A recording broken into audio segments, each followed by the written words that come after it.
नाज़रीन, मीरपुर भटोरो भरिसां शवा मोरी टुटल हुअण सबब ॻोठाणा सरापा एहतिजाज बणियल आहिनि।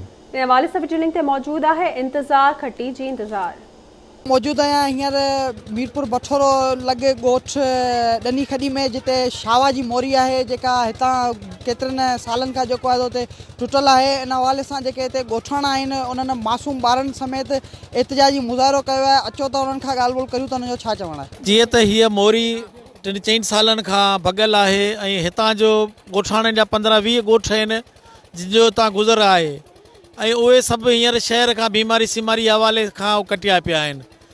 हिन मोरी खे घणो टाइम थियो आहे, हिते कई हादसा बि थिया आहिनि। हितां कुझु ॾींहं अॻु बि हिकिड़ी सुज़ुकी तां लंघी त उहा में किरी पई, जॾहिं त पाणी बि उन में हुयो। MNA MPA ऐं ॿिया जेके बि हिते लाॻापियल इक़्तिदारी दुर सां वास्तो रखनि था उन्हनि खां मुतालबो था करियूं त हीअ मोरी जल्द खां जल्द ठाहे ॾिनी वञे। जी ही मोरी भॻियल आहे जेका 3-4 साल खां भॻल आहे, जंहिंजे करे हे माण्हू वीचारा दर बदर आहिनि। 15-20 ॻोठ आहिनि, चंद मुतलब माण्हू आहिनि जेके अचण वञण खां मजबूर आहिनि। ॿारड़ा ॿिया जेके एतिरा बीठा आहिनि स्कूली, इहे अचण वञण में तकलीफ़ आहिनि।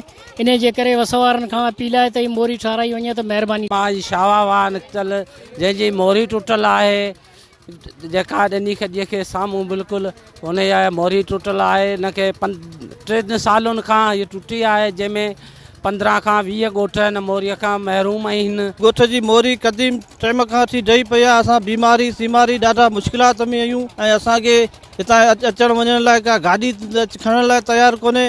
हे बरसातूं पयूं, हेॾा पाणी थिया, कंहिं बि असांजी अॼु ताईं सार संभार न लधी आहे। जीअं माण्हू गॾु थिया आहियूं, असां धरणो आयो आहे, मुज़ाहिरो कयो आहे। इन जे करे ही छंडण आहे जितां 4 आरडी तां मां हीअ मोरी टुटल आहे। हितां असांजो तक़रीबन 15-20 ॻोठनि जो घसा आहे, अचण वञण आहे। असांखे महिरबानी करे एरिगेशन अमलो या वसवारा चूंडियल नुमाइंदा कोशिशि करे असांखे हीअ मोरी ठाराए ॾियनि। तव्हां हिते ॻोठाणनि जी ॻाल्हि ॿोल हुननि आला अख़्तरनि खां इहो मुतालबो कयो त जल्द खां जल्द शावा जी मोरी ठाराए हितां जे रहवासियुनि में बेचैनी पखिड़ियल बेचैनी उहा ख़तमु कई वञे।